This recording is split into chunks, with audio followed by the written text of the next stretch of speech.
Assalamualaikum warahmatullahi wabarakatuh.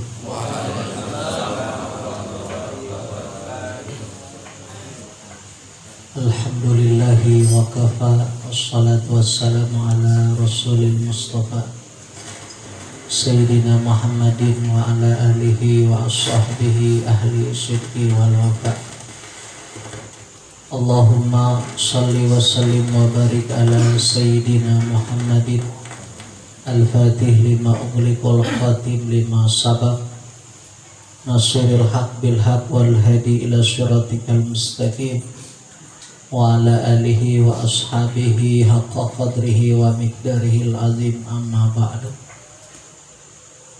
Qala Allah ta'ala fi kitabihil karim, bismillahirrahmanirrahim, wa sawa'un alaihim a'anzartahum am lam tunzirhum la yu'minun. Wa qala nabiyuna Muhammadun sallallahu alaihi wasallam fi badil ahadis, idza dzukira salihun fi majlisin nazalat alaihi rahmah. Wa qala al-imam al-Ghazali wal murad bi nuzulir rahmah wa nuzulu sababuha li anna ma'na rahmah hiya dukhulul jannah wa sababuha huwa al-iktida'u bihim. Hadratil mukarramin wal asyatidil kiram, para masyaikh, para tuan-tuan guru, para asatid, teristimewa guru kita semua Kiai Haji Sofyan Sauri, matanallah bituli hayati, mudah-mudahan beliau diberi nikmat panjang umur wa nafa'na bi ulumih, diberi ilmu yang bermanfaat wa bi barakatihi wa hadana, amin, senantiasa diberi hidayah dan petunjuk selamanya, amin ya rabbal alamin. Teristimewa seluruh yang hadir, jamaah majelis zikir, para tuan-tuan guru, Presiden FKSM Bapak Mulyadi, dan seluruh ketua majelis taklim, majelis zikir yang tidak bisa saya sebutkan, namun insyaallah tidak mengurangi rasa ta'zim, rasa mahabbah saya. Kum semuanya yang hadir, insyaallah yang hadir mendapat rahmat dari Allah Subhanahu wa taala. Karena dalam satu hadis Rasul menyatakan, idza dzukira shalihun fi majlisin, ketika diceritakan riwayat-riwayat orang soleh. Dalam hal ini guru kita akan membacakan manaqib, yaitu perjalanan spiritual, perjalanan mahmudah dari seorang sultanul aulia Gausul A'zam, yaitu Syekh Abdul Qadir Al-Jailani. Beliau adalah seorang solihin. Ketika dibacakan sejarah, ketika disebut orang-orang soleh di satu majelis, maka kata Rasul, nazalat alaihi rahmah, maka akan turun rahmat.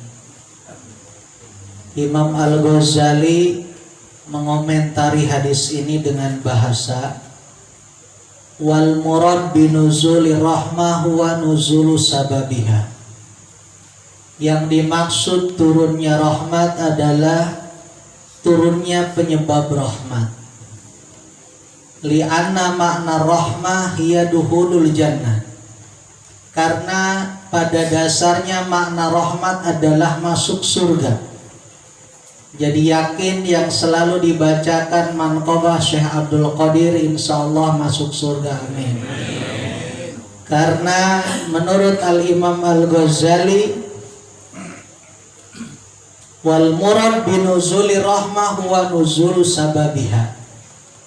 Yang dimaksud dengan turunnya rahmat dalam hadis tersebut adalah turun penyebabnya. Karena makna daripada rahmat adalah masuk surga. Apa penyebab daripada masuk surga? Wasababuha huwa al-iktida'u bihim. Penyebab daripada kita masuk surga adalah mengikuti sejarah kelakuan, mengikuti tarikh daripada Gausul A'zam Sultanul Aulia Syekh Abdul Qadir Al-Jailani.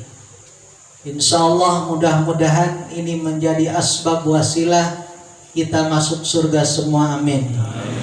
Karena ini berdasarkan pendapat Al-Imam Al-Ghazali.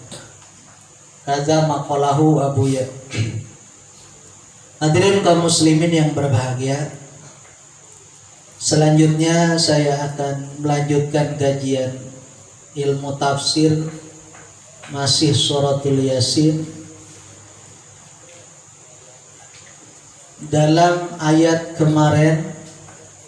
Bismillahirrahmanirrahim. Wa ja'alna min baini aydihim saddan wa min khalfihim saddan fa aghshaynahum fahum la yubsirun. Wallahu alam bimuradi, sebagaimana telah kita kaji kemarin bahwa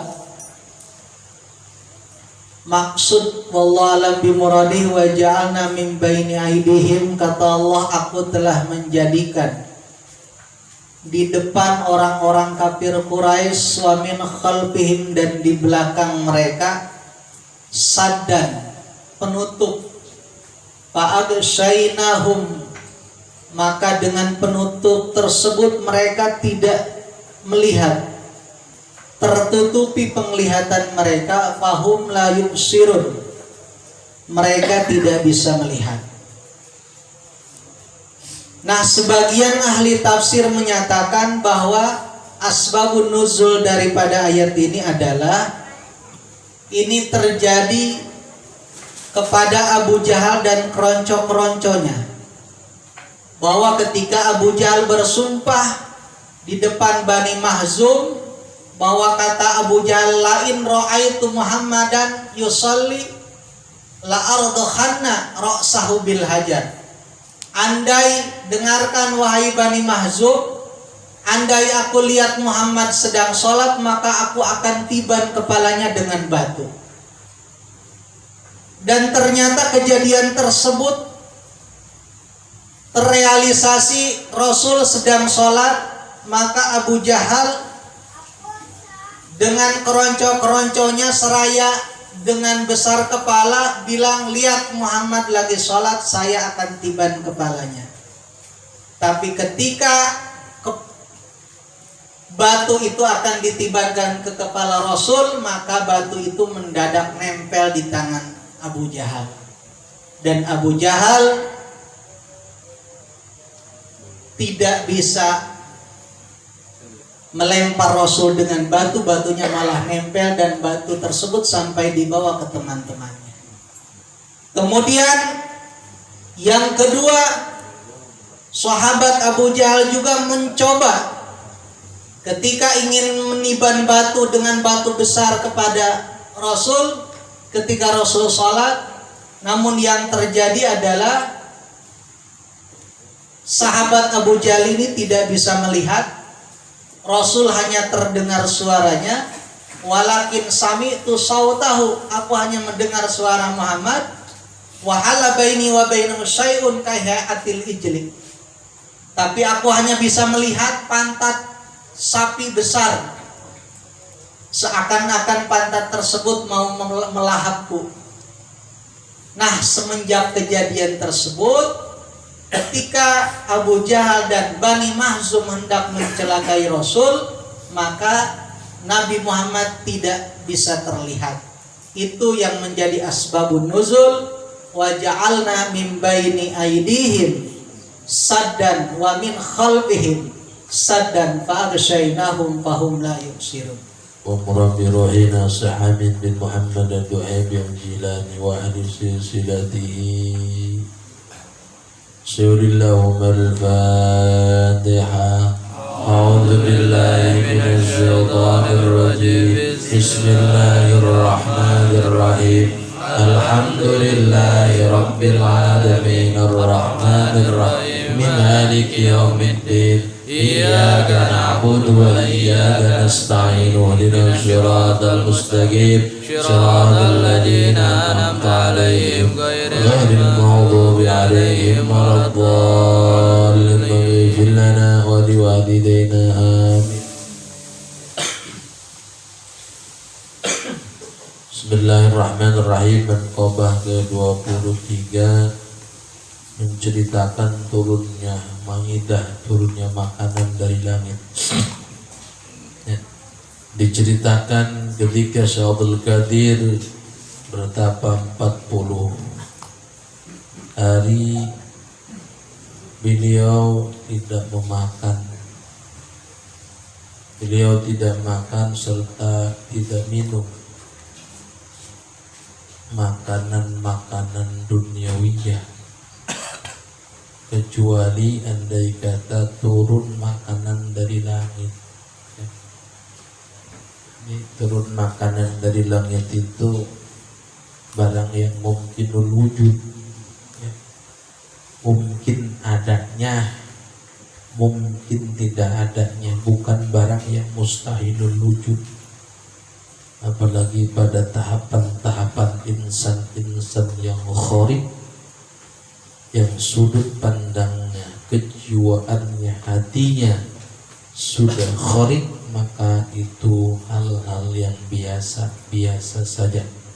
Apalagi terjadi dengan seorang sultanul auliya.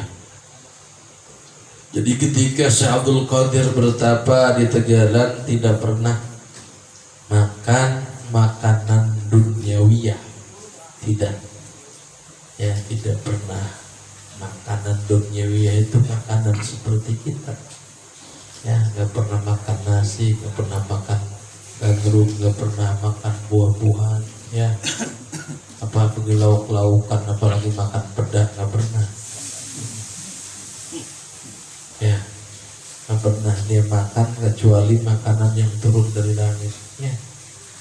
Ya, makanya kalau kesini-sini gak aneh, ya, seperti apa yang dikatakan oleh Gus Koyum itu zamannya di Yaman itu, yang ada wali makanan turun dari langit. Ya memang dari zaman Syekh Abdul Qadir kayak begitu, ya, barang yang mungkinul wujud, ya, mungkin saja terjadi seperti itu, bukan barang yang mustahilul wujud. Terkecuali dari air, ya, kalau air mah gak nunggu datang dari langit, ya, terkecuali air waktu berbuka. Jadi Syekh Abdul Qadir itu, ya, puasanya syariah, ya, Syekh Abdul Qadir itu puasa syariah di saat matahari terbenam, masuk waktu subuh, masuk waktu maghrib berbuka, ya, berbuka dengan apa? Dengan seteguk air, ya, jadi nggak nunggu dulu datangan hidangan dari langit turun. Ketika 2 hari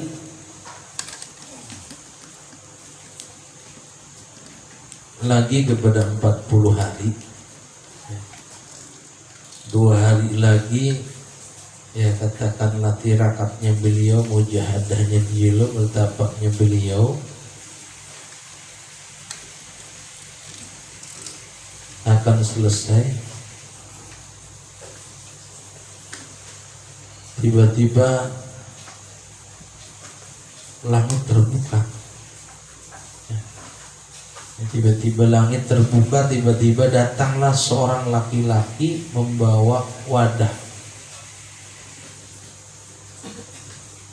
kanan dan kiri, ya, dibawaan makanan saking banyaknya di kanan dan di kiri. Di kanan dan di kiri penuh dengan berbagai macam buah-buahan yang aneh-aneh tentunya, yang tidak ada di dunia. Lantas makanan tersebut diberikan, dihaturkan kepada Syekh Abdul Qadir. Kata Syekh Abdul Qadir, ini makanan teh datang dari mana? Kata yang membawanya, ini makanan datang dari alam malakut, ya, dari alam malaikat. Ini makanan, ya, minuman hidangan yang diperuntukkan untuk saudara, kata laki-laki tersebut. Kata Syekh Abdul Qadir, jauhkan makanan tersebut dari saya. Aneh kan? Kata Syekh Abdul Qadir, jauhkan makanan tersebut dari saya. Kenapa? Karena makanan tersebut wadahnya terbuat dari emas dan perak, ya, yang diharamkan oleh Rasulullah Sallallahu Alaihi Wasallam. Jadi di dalam kitab Fathul Qarib ada satu pasal yang menerangkan tentang wadah-wadah yang diharamkan, pakaian-pakaian yang diharamkan. Ya, al-mau'aini minadz dzahab wal fiddah itu haram. Ya, wadah-wadah yang terbuat daripada emas dan perak itu haram. Saking kayanya, ya, saking kayanya orang, piringnya terbuat dari emas, gelasnya terbuat dari emas, itu tidak boleh. Tidak boleh kita makan minum, ya, yang mana wadahnya, piringnya, gelasnya terbuat dari emas dan perak, tidak boleh. Tidak boleh. Ya, haram itu hukumnya. Ya. Juga di pasal itu juga diterangkan di Fathul Qarib itu bahwa haram bagi laki-laki memakai pakaian yang terbuat dari sutra. Ya, laki-laki saking pengen kelihatan cantik, ganteng lah, cantik laki-laki. Jadi pakaiannya pakai sutra, itu haram, nggak boleh. Laki-laki nggak boleh pakai pakaian sutra, harir. Tapi harirnya yang harir 100% harir yang asli. Ada konon katanya santri itu pakaiannya, gaya-gayanya pakai BHS, itu katanya sutra. Itu sutranya cuma paling 10%. Ya. Namanya doang sutra. Ya. Yang jelas sekali lagi, tidak boleh laki-laki pengen gaya, pengen keren, pakaiannya terbuat dari sutra, tidak boleh. Diancam oleh baginda Rasul, siapa orang yang ketika di dunia pakai pakaian terbuat dari sutra, maka di akhir tidak akan mendapatkan yang pakainya. Tidak boleh. Jadi ada aturan mainnya. Yang jelas dari isyarah yang disampaikan oleh Syekh Abdul Qadir ini jelas nyata bahwa Syekh Abdul Qadir seorang hakikat tapi tidak pernah lepas meninggalkan syariat. Intinya itu. Jadi yang dikirim dari pesan Syekh Abdul Qadir, tidak mau makanan, walaupun makanan itu lezat, makanan itu nikmat, bahkan makanan itu datangnya dari alam malakut, tetapi ketika bertentangan dengan syariat, maka kata Syekh Abdul Qadir, haram aku makannya, jauhkan makanan tersebut. Dan ini merupakan sebuah pegangan bagi kita. Jangankan urusan ibadah, urusan hanya sekedar wadah saja, Syekh Abdul Qadir tidak mau bertentangan dengan syariat. Apalagi urusan-urusan pokok, urusan ibadah. Makanya bohong kalau orang ahli hakikat meninggalkan syariat, bohong itu. Kalau ada orang hakikat meninggalkan syariat, kata Syekh Abdul Qadir, jangankan urusan apa, urusan ibadah, ya, urusan makhdoh, ya, urusan makan saja tidak berani Syekh Abdul Qadir memakan makanan, minuman, hidangan yang lezat, yang nikmat, hatta bahkan itu datangnya dari alam malakut, hanya dikarenakan bertolak belakang dengan syariat. Makanya bohong kalau ada orang ngakunya hakikat tapi meninggalkan syariat. Bohong. Ya. Bahkan sebaik-baik orang hakikat adalah orang yang berpakaiannya syariat. Ya, sebaik-baik orang hakikat adalah orang yang berpakaiannya syariat. Makanya pantaslah, ya, pantas di dalam pengkajian taklim hakikat itu selalu diingatkan, ya rajul najata walam tasluk masalika, ya, kasapinatin yajri alal yabisi. Ya rajul najat, orang pengen selamat tapi falam tasluk masalika, tidak pakai jalannya. Tidak pakai jalannya. Orang pengen usul kepada Allah tapi tidak pakai jalannya. Orang ngaku orang hakikat, orang torekat tapi meninggalkan syariat. Maka itu kasapinatin yajri alal yabisi, tidak beda seperti perahu yang ada di daratan. Kira-kira perahu di daratan jalannya nggak bakalan kecuali ada banjir bandang, ya tiba-tiba, ya kan? Ya. Bahkan abana ya sebelum meninggal pernah wasiat kepada Al-Fakir, ya Al-Fakir dia mengatakan bahwa orang yang menemukan intan berlian di tengah lautan, sementara intan berliannya diambil, sementara perahunya ditinggalkan, maka orang itu tidak akan selamat, tenggelam, akhirnya mati di tengah lautan. Ya. Orang bisa menceritakan hakikat di dalam hidupnya, mengetahui tentang siril asrafi manhaji alil abrar, ya, mengerti tentang rahasia-rahasia ilahiyah, ya, sementara meninggalkan syariat, maka tidak beda seperti orang menemukan intan berlian di tengah lautan, intan berliannya diambil di lautan, perahunya ditinggalkan, akhirnya akan kelelep agar tidak selamat. Ini jelas isyarah daripada Syekh Abdul Qadir. Ini bukan urusan sholat, bukan urusan ibadah yang pokok hanya sekedar urusan makan, ketika yang disodorkannya di situ hanya pakai wadah terbuat dari emas. Ya. Ya. Ini piring apa? Piring emas. Mas mana? Mas berbes. Nah, boleh itu mah. Nah, kalau mas berbes, ini terbuat dari emas beneran itu nggak boleh, nggak boleh, nggak boleh. Ya. Nah ini itu tidak, Syekh Abdul Qadir nggak mau. Syekh Abdul Qadir ini sebuah pegangan bagi kita. Sudah setinggi apapun kita, ya, mengerti, memahami, mengamalkan dengan tarekat, dengan hakikat, tetap tidak boleh meninggalkan syariat, ya, tidak boleh meninggalkan syariat.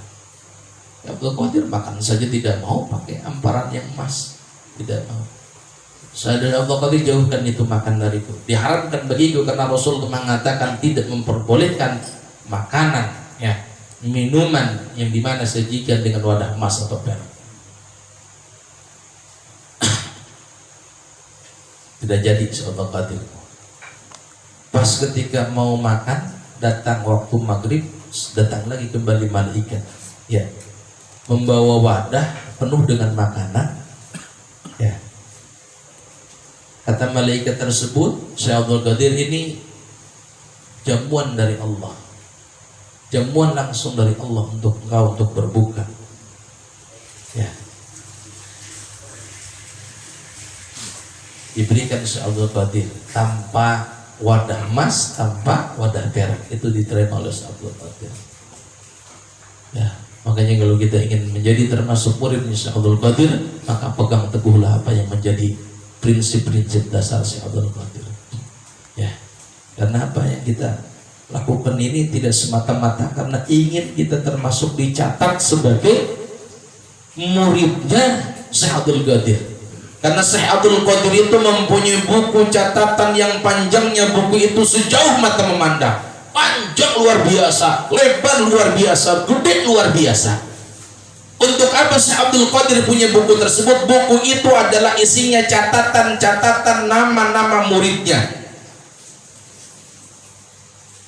Buku tersebut isinya adalah catatan-catatan nama-nama muridnya, siapa yang muridnya tercatat di situ, maka Syekh Abdul Qadir berjanji akan dia selamatkan dari api neraka.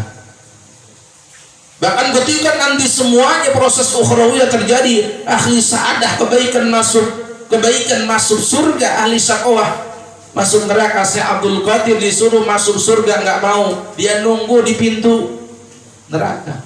Kata malaikat, Malik, ngapain sudah masuk sono? Masuk sono, tuh udah diperbolehkan dari dulu, dari kemarin, paling dulu suruh masuk. Kata Syekh Abdul Qadir, aku tidak akan masuk dulu.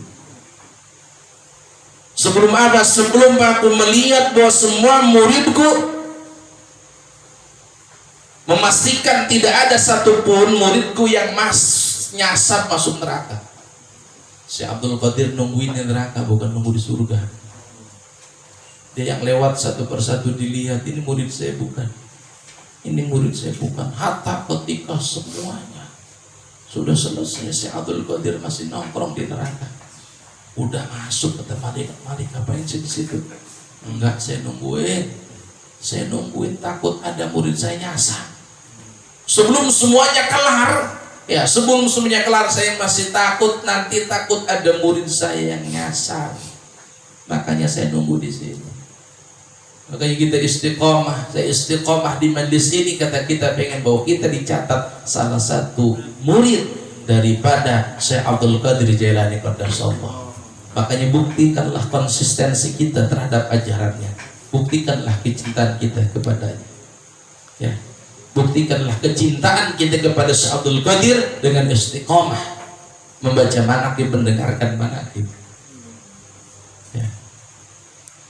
Kecintaan kita buktikan, karena cinta tanpa bukti itu cinta kosong belaka.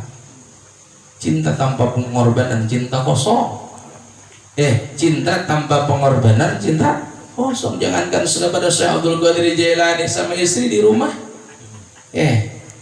Jangankan dulu, sekarang. Ya. Karena istilah cinta bahwa gunung kan kudaki, lautan kan ku seberangi. Ya, Gideon yang sedikit nggak datang ke majlis, kata si Abdul Qadir, cintamu palsu. Cintamu palsu, karena cinta itu perlu pembuktian. Cinta itu perlu pembuktian, dan cinta itu perlu pengorbanan. Tidak ada cinta tanpa pengorbanan. Ya, tidak ada cinta tanpa pengorbanan. Ya, bohong kalau cinta itu tanpa pengorbanan. Ya, makanya al-fakir terlepas apapun, ya berusaha silaturahmi, ya ke makam-makam aulia Allah, orang-orang soleh. Ya, karena tadi kita pengen dicatat jadi muridnya. Makanya subhanallah, doain al-fakir salah satu yang belum qabul al-fakir pengen jarah langsung ke Irak. Ini yang belum qabul al-fakir. Ya, pengen jarah ke Irak langsung ke makamnya Sultan al-Auliya. Hanya bisa jarah ke aulia-aulia Allah yang terdekat, yang sementara ini bisa dijangkau. Hanya bagi dari, ya, kalau mungkin al-fakir yang bikinnya Jepang udah ini, bagi malam al-fakir di Cirebon, subuh ada di Kadilangu di makamnya Raden Said Sunan Kalijogo, subuh ada di Demak di makamnya Raden Patah. Alhamdulillah tadi sore udah bisa datang, dan alhamdulillah keadaan sehat walafiat. Ya, sehat walafiat. Kenapa? Itulah cinta. Kalau cinta harus kita buktikan. Ya, karena cinta tanpa bukti, cinta tanpa pengorbanan itu bohong belaka. Bohong belaka. Ya, buktikan kecintaan kita kepada aulia-aulia Allah, kepada Sultanul Aulia, agar apa? Kita dicatat sebagai muridnya. Kita dicatat sebagai murid. Dan ingat, cinta tanpa pengorbanan adalah bohong belaka. Ya, cinta tanpa perjuangan adalah bohong belaka. Buktikan cinta kita kepada aulia-aulia Allah, pada Sultanul Aulia Qudwatul Asda Sa'adul Qadir Jailani Qaddasallah, dengan senantiasa istiqamah menjalankan ajaran-ajarannya, ya, ajaran-ajarannya di dalam hidup dan kehidupan kita sehari-hari. Hadirin jamaah rahimakumullah. Manqabah ke-24, wallahu